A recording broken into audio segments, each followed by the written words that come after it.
নমস্কার, আমি সুদীপ্ত মণ্ডল আর আপনারা দেখছেন @সুদীপ্তমণ্ডল বাংলাতে মেডিসিন ডেসক্রিপশন। আমি Sudipta Mondal, registered pharmacist under West Bengal pharmacy council. আর আজকে ভিডিওতে যে মেডিসিনটি নিয়ে আলোচনা করব সেটি হলো পেন্টোপ্লাজল। পেটের গ্যাস ও অ্যাসিড রিলেটেড প্রবলেমে এই মেডিসিনটি ব্যবহার করা হয়। এই মেডিসিনটি পিপিআই বা প্রোটন পাম্প ইনহিবিটার শ্রেণীভুক্ত একটি মেডিসিন। মেডিসিনটি ঠিক কী কী রোগে বা ডিসঅর্ডারে ব্যবহার করা হয়, পেন্টোপ্লাজলের ডোজের স্ট্রাকচার কী, বাচ্চা ও বড়দের ডোজ, ঠিক কতদিন পর্যন্ত একটানা এই পেন্টোপ্লাজল খাওয়া যায়, বাজারে উপলব্ধ ডোজেস ফর্ম ও তাদের ইউজ পুরোটাই জানবো এই ভিডিওতে। তাই স্কিপ না করে ভিডিওটি সম্পূর্ণ দেখুন।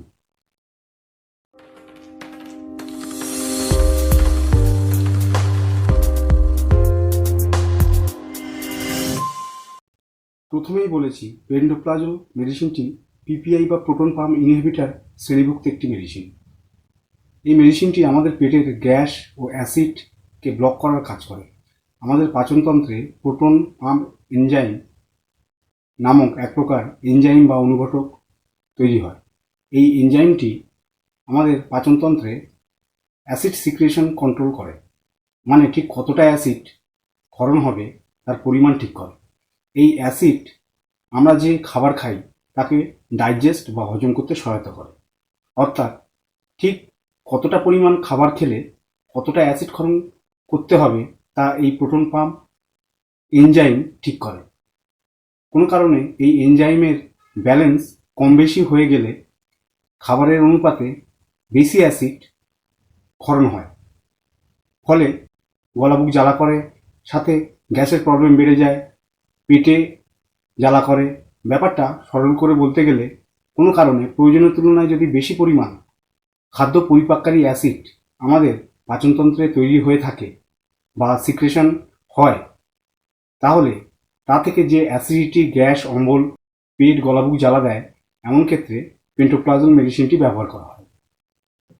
এই পেন্টোপ্লাজল মেডিসিনটি উক্ত প্রোটন পাম্প এনজাইমের কার্যকারিতাকে বন্ধ করে দেয় ও অ্যাসিড সিক্রেশন ব্লক করে দেয়। এখানে প্রসঙ্গত বলে রাখি, আমাদের যে খাদ্য পরিপাক অ্যাসিডটি কথা আমরা আলোচনা করছি সেটিকে পিত্তরস বা বাইল বলা হয়, এবং এটি HCl বা হাইড্রোক্লোরিক অ্যাসিড প্রকৃতির হয় ও প্রোটন পাম্প এনজাইম দ্বারা উদ্দীপ্ত হয়ে লিভার থেকে বাইল ডাক্ট এর মাধ্যমে ডিওডেনাম অংশে এই বাইল বা পিত্তরস বা অ্যাসিড ক্ষরিত হয়। এই এক্সট্রা পিত্তরস বা অ্যাসিড ক্ষরণকে বন্ধ করতে এই পেন্টোপ্লাজল মেডিসিনটি ব্যবহার করা হয়।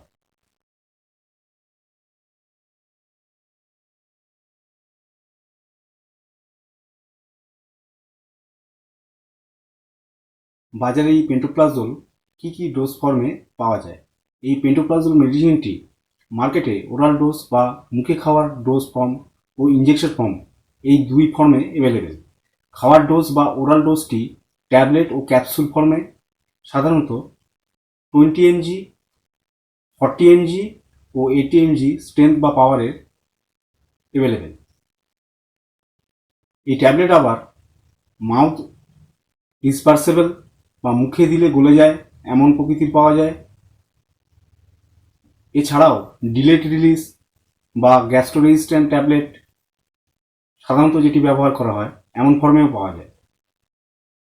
পেন্টোপ্লাজল ইঞ্জেকশন ফর্মটি আইভি ইঞ্জেকশন ফর্মে আসে, মানে এই ইঞ্জেকশনটি ভেন বা শিরা ধরে দিতে হয়, ও ইঞ্জেকশনটি 40 mg স্ট্রেংথে ডাস্ট বা পাউডার ফর্মে আসে, ও সাথে 10 ml ইঞ্জেকশন ওয়াটারের বটল প্যাক আসে। ডাস্ট পাউডারের সাথে ওই ইঞ্জেকশন ওয়াটার মিশিয়ে ইঞ্জেকশন ফর্মটি সিঙ্গেল ডোজ প্রিপেয়ার করা হয় বা ইঞ্জেকশনটি ফোটানোর জন্য প্রস্তুত করা হয়। এই আইভি ইঞ্জেকশন ফর্মটি 100 ml 5% ডেক্সট্রোজ সলিউশন অর্থাৎ D5 স্যালাইনের সাথে মিশিয়েও ইউজ করা হয়। তবে এই আইভি ইঞ্জেকশন ফর্মটি হসপিটালে অ্যাডমিট পেশেন্টদের ক্ষেত্রেই ব্যবহার করা হয়ে থাকে, ও বিশেষ কিছু ডিজিজের ক্ষেত্রে ডক্টর ওপিডি পেশেন্টের ক্ষেত্রে ব্যবহার করে থাকেন। এই মেডিসিনটি ওরাল ও ইঞ্জেকশন দুই ফর্মই এই মেডিসিনটির জেনেরিক নাম পেন্টোপ্লাজল নামে পাওয়া যাবে, অর্থাৎ pantoprazole 20 mg, pantoprazole 40 mg tablet, pantoprazole 80 mg tablet, pantoprazole IV injection এমন নামে মার্কেটে পাওয়া যাবে। সাথে বিভিন্ন ফার্মাসিউটিক্যাল কোম্পানির দেওয়া ব্র্যান্ড নামেও এই মেডিসিনটি 20 mg, 40 mg, 80 mg স্ট্রেংথ বা পাওয়ারে ট্যাবলেট ও ক্যাপসুল ফর্ম, 40 mg স্ট্রেংথের IV injection dust powder form মার্কেটে পাওয়া যায়। এমন কিছু পপুলার পেন্টোপ্লাজলের ব্র্যান্ড নেম হলো মাউথ ডিসপার্সেবল ট্যাবলেট, মানে মুখে দিলে গলে যাবে এবং চুষে খেতে হবে এমন দু একটি ব্র্যান্ড নেম হলো Pan junior 20 mg tablets, PNZ 20 mg tablets, Peptime MD 40 tablet, ভেটোপেপটাইড 40 ইত্যাদি ইত্যাদি। গ্যাস্ট্রো রেজিস্ট্যান্স বা ডিলেড রিলিজ বা এন্টেরিক কোটেড এমন সমস্ত ট্যাবলেট ফর্মগুলি সাধারণত খাওয়ার কিছুক্ষণ পরে ডিজলভ হয় এবং পাকস্থলীর শেষ অংশ ডিওডেনামের কাছে গিয়ে একটু বিলম্বিতভাবে কার্যকারিতা শুরু করে। তাই প্যাকেটের গায়ে লেখা ডিলেড রিলিজ, গ্যাস্ট্রো রেজিস্ট্যান্ট এমন সমস্ত প্রিপারেশনের পেন্টোপ্লাজম আমরা দেখতে পাই এবং এই প্রকার ক্যাপসুলই রেগুলার ইউজ হয়। এমন কিছু ব্র্যান্ড নেম হলো Pan 40 mg tablet, Pan 20 mg tablet, Pan 80, জেল প্যান 40, পেবলো, পেন্টোনেট 40, প্রাজলক 40। পেন্টোপ্লাজল ক্যাপসুলের বেশ কিছু ব্র্যান্ড নেম হলো পেন্টাব্লক ক্যাপসুল 20 mg, পেন্টোপ্লাজল স্টাডু 40 mg,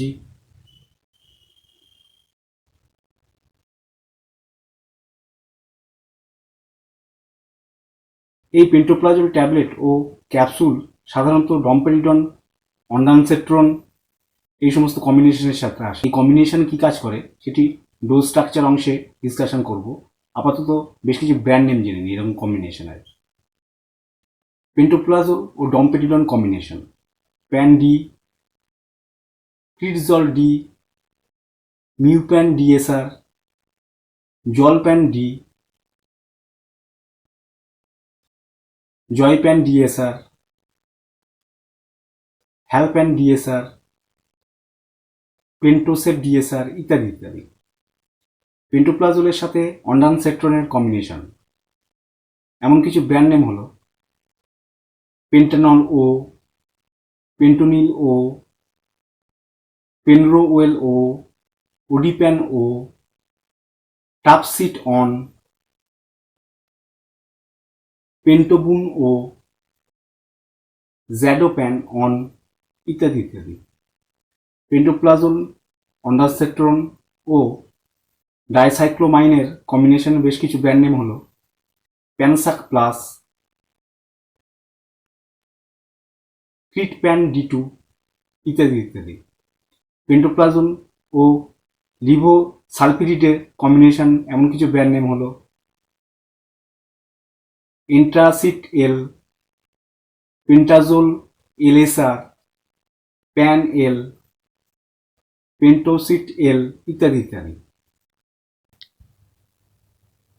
বেশ কিছু পেন্টোপ্লাজল আইভি ইঞ্জেকশন ব্র্যান্ড নেম হলো pan ivy, pentene ivy, ক্রিটজল, পেন্টোওয়েল, পেনবোওয়েল, পেনটপ, piano 40 ইত্যাদি ইত্যাদি।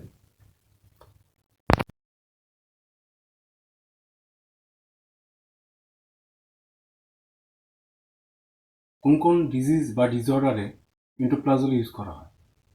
গাট বা গ্যাস্ট্রো অসিওফেগাল রিফ্লেক্স ডিজিজ এর ক্ষেত্রে অধিক অ্যাসিড ক্ষরণের জন্য পেটে প্রচণ্ড গ্যাস ফর্ম করে যায়, পেট বোধা হয়ে থাকে ও জ্যাম হয়ে থাকে। অ্যাসিড গলাতে ধাক্কা মারে ও গলা বুক জ্বালা করে। এই গাট ট্রিট করতে পেন্টোপ্লাজল ইউজ করা হয়। পেপটিক ও ডিওডেনাম আলসারের ক্ষেত্রে এই মেডিসিনটি ইউজ করা হয়। এক্ষেত্রে দীর্ঘদিন ধরে পরিমাণের বেশি অ্যাসিড ক্ষরণের ফলে আমাদের ডাইজেস্টিভ সিস্টেমে বিভিন্ন অংশে আলসার বা ঘা হয়। এমন ক্ষেত্রে খাবার খেলেই পেটে গ্যাস, অম্বল ও পেটে জ্বালা করে। এমন ক্ষেত্রে অন্যান্য অ্যান্টিবায়োটিকের সাথে কম্বিনেশনে পেন্টোপ্লাজল ইউজ করা হয়। এইচ পাইরোলি ইনফেকশন, আমাদের অন্ত্রে এইচ পাইরোলি নামক ব্যাকটেরিয়া ইনফেকশন যদি হয় তাহলে অ্যাসিডের পরিমাণ প্রচণ্ড বেড়ে যায় এবং সেক্ষেত্রে বিভিন্ন অ্যান্টিবায়োটিকের সাথে পেন্টোপ্লাজল কম্বিনেশন ইউজ করা হয়। জলিজিঞ্জার এলিসন সিনড্রোম নামক একটি প্যানক্রিয়াসের ডিজিজ, এক্ষেত্রেও অ্যাসিড সিক্রেশনের পরিমাণ বেড়ে যায়। এই রোগ ট্রিট করতেও পেন্টোপ্লাজল ইউজ করা হয়। জ্বর হলে প্যারাসিটামল বা অন্য কোনো এনস্যাট শ্রেণীর মেডিসিন দেওয়া হলে তার সাথে কম্বিনেশনেও এই পেন্টোপ্লাজল ইউজ করা হয়ে থাকে।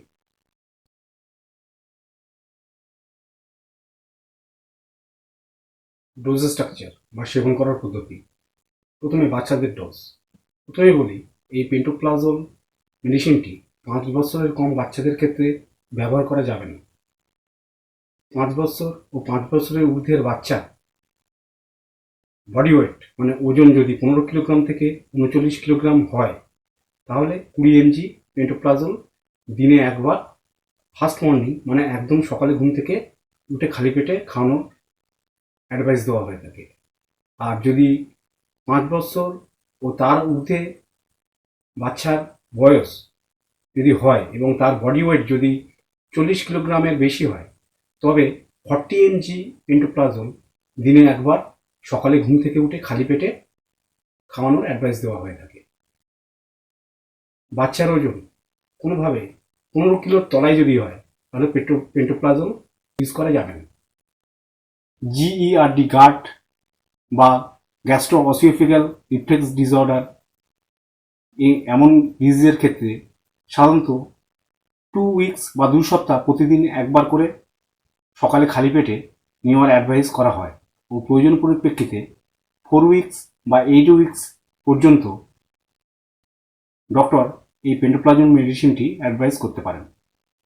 5 বছরের ঊর্ধ্বে কোনো বাচ্চার জ্বর হলে প্যারাসিটামল বা অন্য কোনো এনস্যাটের সাথে যদি এই পেন্টোপ্লাজল মেডিসিনটি দেওয়া হয় তবে ঠিক যে কদিন প্যারাসিটামল বা এনস্যাট মেডিসিনটি চলবে ঠিক সেই কদিনই সকালে একটি করে ডোজ নিতে হবে ও 40 কিলোর বেশি ওজনের বাচ্চার ক্ষেত্রে 40 mg ডেলি ও 40 কিলো কম ওজনের বাচ্চার ক্ষেত্রে 20 mg ডেলি এই নিয়মেই খাওয়াতে হবে।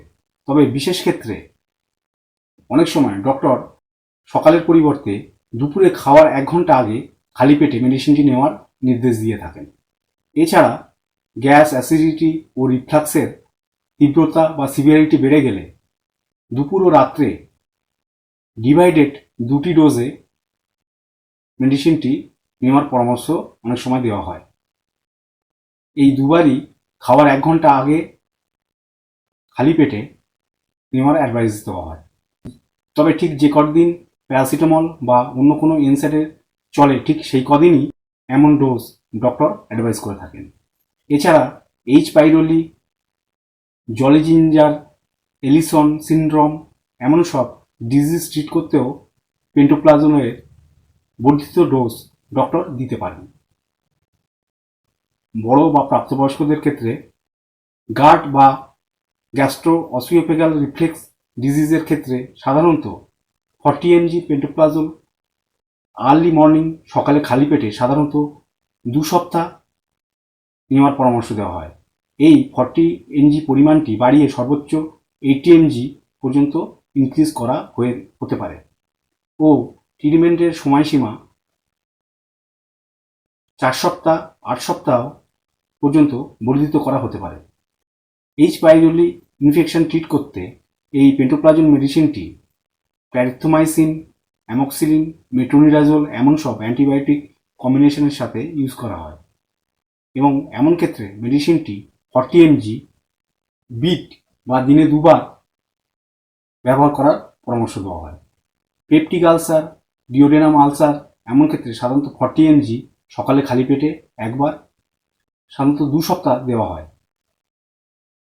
জলেঞ্জার এলিসন সিনড্রোম এই ডিজিজটির ক্ষেত্রে পেন্টোপ্লাজলের সর্বোচ্চ হাই ডোজটি ব্যবহার করা হয়। এক্ষেত্রে দৈনিক 80 mg থেকে সর্বোচ্চ বাড়িয়ে 240 mg পর্যন্ত ডোজ ডক্টর সুপারভাইজেশনে ব্যবহার করা হয়ে থাকে। এমন ক্ষেত্রেও সকালে খালি পেটে বা সারাদিনে ডিভাইডেড 2টি ডোজে মেডিসিনটি দেওয়া হতে পারে। Combination pantoprazole 40 mg plus domperidone 10 mg combination, ও এছাড়া pantoprazole 40 mg plus ondansetron 4 mg combination. উক্ত এই দুই প্রকার কম্বিনেশন অ্যান্টিভমিটিং ড্রাগস। গ্যাস, অম্বল ও অ্যাসিডিটির কারণে নওসিয়া ও ভমিটিং হয়, মানে বমি হতে থাকে বা বমি বমি এমন ফিলিংস হয়, তেমন ক্ষেত্রেই এই দুই প্রকার কম্বিনেশন মেডিসিন ইউজ করা হয়। পেন্টোপ্লাজল 40 mg প্লাস ডমপেরিডন 10 mg ও ডাইসাইক্লোমাইন 10 mg। এই কম্বিনেশনটি গ্যাস, অম্বল, অ্যাসিড থেকে বমি বমি ভাব বা বমি হচ্ছে, পেটে মোচড় দিচ্ছে, পেটে ব্যথা করছে এমন ক্ষেত্রে ইউজ করা হয়। পেন্টোপ্লাজল 40 mg প্লাস লিভোসালফিরাইড 75 mg। এই কম্বিনেশনটি অ্যাসিড ও গ্যাসে পেট জ্যাম হয়ে আছে, অ্যাসিড রিফ্লেক্স হয়ে হার্টবার্ন বা গলাবুক জ্বালা দিচ্ছে, এমন ক্ষেত্রে এই কম্বিনেশন ইউজ করা হয়। এছাড়াও পেন্টোপ্লাজলের সাথে অন্যান্য মেডিসিনের কম্বিনেশনে বিভিন্ন ফার্মাসিউটিক্যাল কোম্পানির বিভিন্ন ব্র্যান্ড নেমে মেডিসিনটি পাওয়া যায়। এখানে একটা কনসেপ্ট ক্লিয়ার করে দিই। সাধারণত পেন্টোপ্লাজম সকালবেলা খালি পেটে নেওয়ার নির্দেশ দেওয়া হয়, কিন্তু বিশেষ ক্ষেত্রে ডোজটি সকালবেলার পরিবর্তে দুপুরবেলা মিলের 1 ঘন্টা আগে বা ডোজটি ডিভাইড করে 2টি ডোজ ফর্মে ভাগ করে নিয়ে দুপুরবেলা খাওয়ার 1 ঘন্টা আগে এবং রাতের বেলা খাওয়ার আগে খাওয়ার নির্দেশ দেওয়া হয়। তো এই বিশেষ ক্ষেত্রটা তখনই হবে, ধরুন আপনার সকালবেলা পেন্টোপ্লাজম মেডিসিনটি খাওয়ার পরে সকাল থেকে কোনো গ্যাস, অম্বল কিছু হলো না দুপুরে খাওয়ার পর্যন্ত, কিন্তু দুপুরবেলা খাওয়ার পর থেকে বিকেল থেকে সন্ধ্যে পর্যন্ত আপনার গ্যাস অ্যাসিডিটির প্রবলেমটা হচ্ছে। এমন ক্ষেত্রে ডাক্তার সকালের পরিবর্তে ডোজটি দুপুরবেলা মিলের 1 ঘন্টা আগে খাওয়া বা ডোজটিকে ডিভাইড করে 2টি ভাগে ভাগ করে দুপুরবেলা মিলের 1 ঘন্টা আগে খাওয়া এবং রাত্রে মিলের 1 ঘন্টা আগে খাওয়ার নির্দেশ দেয়। কিন্তু সাধারণত পেন্টোপ্লাজল সকালবেলা খালি পেটে খাওয়ারই নির্দেশ দেওয়া হয়। আশা করি বিশেষ কোন ক্ষেত্রে ডোজটি ডিলে করে বা 2টি ভাগে ব্যবহার করতে হবে সেটি ক্লিয়ার করতে পারলাম। পেন্টোপ্লাজল আইভি ইঞ্জেকশন ফর্মটি সাধারণত হসপিটাল অ্যাডমিটেড পেশেন্টের ক্ষেত্রে ব্যবহার হয় এবং প্রাপ্তবয়স্কদের রেগুলার ডোজের সমানভাবেই ডোজের স্ট্রাকচারে এটি ব্যবহার করা হয় এবং বিশেষ কিছু ক্ষেত্রে ডক্টর ওপিডি পেশেন্টের এই ইঞ্জেকশনটি দিয়ে থাকেন।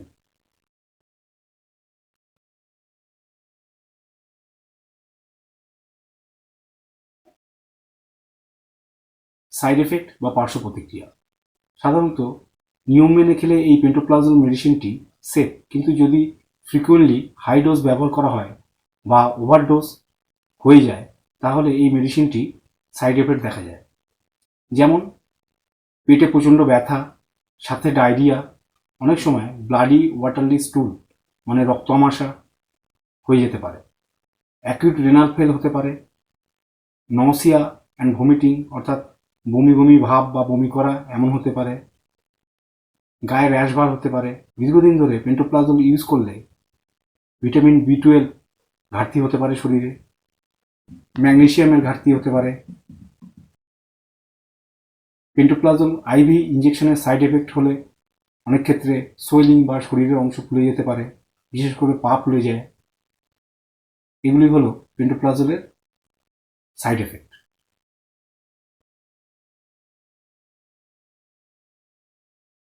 প্রিকশন বা সতর্কতা। মেডিসিনটি ব্যবহারের সতর্কতা। যে সমস্ত পেশেন্টদের কিডনি রিলেটেড প্রবলেম আছে তাদের ক্ষেত্রে 2 সপ্তাহের বেশি মেডিসিনটি ব্যবহার করলে ডক্টরের সাথে কনসাল্ট করে ব্যবহার করুন। বেশ কিছু অ্যান্টি এইচআইভি মেডিসিন যেমন রিলপিভিরিন, অ্যাটাজানাভার এর সাথে পেন্টোপ্লাজল ব্যবহারে কশন বা নিষেধ আছে। কখনো 12 মাসের বেশি কন্টিনিউ পেন্টোপ্লাজল ইউজ করা যাবে না। পেন্টোপ্লাজল মেডিসিনটি সাধারণত প্রেগনেন্ট অবস্থায় ব্যবহার করা হয় না। এর বদলে উমিপ্লাজল বা কোনো অল্টারনেটিভ পিপিআই ড্রাগ ইউজ করা হয়। তাই ডক্টরের অ্যাডভাইসের বাইরে এটি প্রেগনেন্ট মহিলারা ব্যবহার করবেন না। ল্যাকটেটিং মাদার মানে যে সমস্ত মায়েরা বাচ্চাদেরকে দুধ খাওয়ান তাদের ক্ষেত্রে পেন্টোপ্লাজল সেফ ড্রাগ এবং এটি ব্যবহারের ক্ষেত্রে ব্রেস্ট ফিডিং মায়েদের ক্ষেত্রে কোনো সতর্কতা নিতে হবে না। অ্যালকোহলের সাথে ইউজ। এই পেন্টোপ্লাজল মেডিসিনটি অ্যালকোহলের সাথে ইউজে ডাইরেক্ট কোনো কশন বা নিষেধাজ্ঞা না থাকলেও এটি অ্যাবডোমিনাল ক্ল্যাম্পিং বা পেটে মোচড়, ডায়রিয়ার সম্ভাবনা বাড়িয়ে দেয় ও কোনো ক্ষেত্রে অ্যাসিড ও গ্যাসের প্রবলেমকেও বাড়িয়ে দেয়। তাই ডক্টর পেন্টোপ্লাজলের সাথে বেশি পরিমাণ অ্যালকোহল ড্রিঙ্কিং সাধারণত অ্যাভয়েড করতে বলে। ভিডিওটি ভালো লাগলে সাবস্ক্রাইব করুন, লাইক করুন, শেয়ার করুন। সকলে ভালো থাকুন, সুস্থ থাকুন। দেখা হচ্ছে পরের ভিডিওতে। নমস্কার।